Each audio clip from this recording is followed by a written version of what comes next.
মন থেকে আল্লাহর কাছে যা চাওয়া হয় তাই পাওয়া যায়। ছোটবেলায় যখন স্কুলে গ্রীষ্মকালীন বন্ধ দিত, ডিসেম্বরে বার্ষিক পরীক্ষার পরে যখন বন্ধ দিত, তখন আম্মুর কাছে দাদুর বাড়ি যাওয়ার জন্য এমন চিল্লার বায়না শুরু করতাম। দাদুর বাড়ি আর নানুর বাড়ি দুটোই যেহেতু গ্রামে ছিল, তাই আমার ওইখানে যেতে খুব ইচ্ছে করতো আর খুবই ভালো লাগতো।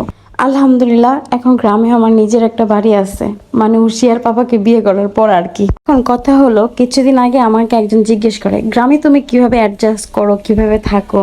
এখন তাকে আমি বলতে চাই, গ্রামে থাকা তো আমার ছোটবেলার ড্রিম ছিল, এখন পারফেক্টলি ফুলফিল করতে পারতেছি, কারণ নিজের বাড়ি থাকার কারণে। আর আরেকটা কথা হলো, তুমি সব জায়গায় এনজয় করতে পারবা, সেটা গ্রাম হোক, শহর হোক, সেটা সমুদ্র হোক, পাহাড় হোক। তোমার যদি ইচ্ছা থাকে, তুমি যদি পার্সোনালি ইচ্ছাই না থাকে যে না ভাই আমি অ্যাডজাস্ট করবো না, তোমাকে যদি প্রাসাদেও নিয়ে যাওয়া হয় তুমি অ্যাডজাস্ট করতে পারবে না। তো আমার শ্বশুর বাড়িতে আমার থাকতে ভালো লাগে, কারণ সেই গ্রামটা আমার খুবই পছন্দের। মানে অনেক গ্রিন, আপনি জানেন সরিষার সময় এত চারপাশ হলুদ হয়ে যায়, কি আর বলবো। এখন বলি, গ্রামের শ্বশুর বাড়ি হওয়াতে আমার কি কি সুবিধা আছে। শীতের সময় তাজা তাজা খেজুরের রস খেতে, আমি সরিষার সময় সরিষা ফুলের মধ্যে ছবি তুলতে পারি, পুকুরের একদম তাজা মাছটা খেতে পারি, আমি ক্ষেতের একদম তাজা সরিষার তেলটা খেতে পারি। আর মৌসুমি ফলের কথা তো বাদই দিলাম। যাই হোক, আপনি এনজয় করার ইচ্ছা নিয়ে যদি সংসার করেন তাহলে এনজয় করতে পারবেন, আর যদি এনজয় করার ইচ্ছা না থাকে তাহলে এনজয় করতে পারবেন না। সেটা সম্পূর্ণ আপনার উপর ভ্যারি করে। হোক, এই ভিডিওটা হলো শীতের সময়ে করা, আমি তখন আপলোড দিতে পারিনি। আর উশিয়ামন এখানে কি খাচ্ছে বলেন তো? এটা খেজুরের রস খাচ্ছে, আর সেটা তারই মানে তার বাবার বা তার দাদার গাছের রস। তো এটাই কয়জনের ভাগ্যে থাকে, এটা সবাই কি পায়? আলহামদুলিল্লাহ, আমার মেয়ে তার দাদুর বাড়ি, তার নানুর বাড়ি দুটোই, ইভেন তার নিজের বাসা দুটোই খুব ভালোভাবে এনজয় করতেছে। এই তো শীতের সকালে আমি উঠে আমার রুমটা ঝাড়ু দেওয়ার জন্য রেডি হয়ে গেছি, অনেক ফ্রেশ ট্রেশ হয়ে। এতক্ষণ তো অনেক বক বক করলাম, এখন বলি ওই দিন কি কি করলাম। এই তো সকালবেলা উঠে আমি ঘরটা ঝাড়ু দিচ্ছি, আর এইদিকে উশিয়ামনের খাবার রেডি করতেছি। তখন উশিয়ামনে তেমন কিছু খাইতো না, আর এখন আমি নিজের জন্য এখানে চা তৈরি করে নিছি। মানে আমার চা খুবই পছন্দ, আর আপনি বুঝেন আমি জানলা দিয়ে কত সুন্দর সুন্দর প্রকৃতি দেখবো আর চা খাবো।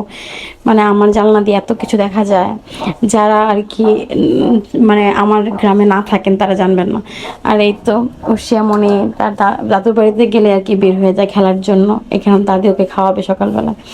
সকাল খাইছে, তারপরে তাদের সাথে খাবে আর কি। আমার মেয়ে তো গ্রামে গেলে একদম ভারসাম্যহীন হয়ে যায়।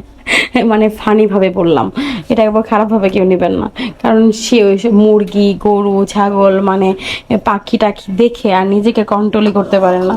সে কি রেখে কি করবে, আর আমি তো কখনো বাধা দিই না। আমার কাছে মনে হয় থাকবেই তো অল্প কিছু সময়ের জন্য, সে তার যা মন চায় তাই করুক। তো বড় হয়েছি শহরে, তো আমি ছোট্ট একটা জায়গা থেকে বড় হয়েছি, এই জন্য আমার কাছে মনে হয় গ্রামে গেলে আমি অনেক কিছু দেখতে পারি। সেই কারণে আমি আমার মেয়েকেও কখনো বাধা দিই না, আমার মনে হয় সেও এগুলো দেখুক, মানে এনজয় করুক। আর এখানে আমি যে গোসল টোসল করে কাপড় চোপড় ধুয়ে নেড়ে দিছি আর কি ছাদে। দেখছেন ওই যে সরিষা ক্ষেত কি সুন্দর। আমার গ্রামের সৌন্দর্য আপনাদেরকে বলে বা লিখে দেখিয়ে ভিডিও করে বুঝাতেই পারবো না, এটা যে নিজে চোখে না দেখে আর কি।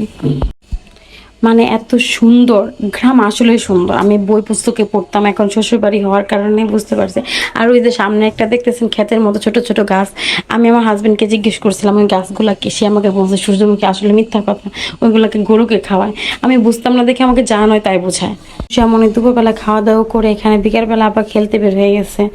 মানে ও যতক্ষণ থাকে আর কি দুষ্টামি আর খেলাধুলার উপরে থাকে এখানে। তারপরে খেলাধুলা করতে করতে সন্ধ্যা হয়ে গেছে, এখন আমি আর আমার মা, শাশুড়ি মা আর কি, মানে আমি ওনাকে মা ডাকি, আমরা দুজন এখানে মুড়ি মাখায় খাচ্ছি আর কি। আর আমি একা একা চা খাচ্ছি, আমার মা চা খায় না। রাতের খাওয়া দাওয়া শেষ করে বাবা আর মেয়ে এখানে মোবাইল দেখতেছিল, আর আমি তাদেরকে ডিস্টার্ব করতেছিলাম।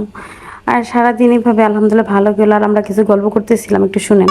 আচ্ছা, ওই যে বুঝছো, সাগর ভাই তারা বিয়ে করার আগে বউর জন্য দোয়া করছে, আল্লাহ আমার বউ মিলাই দিও, মানে এ বলো না কে বউ মিলাই দিও, মানে এরকম আর কি। তুমি কি আমার জন্য দোয়া করছো?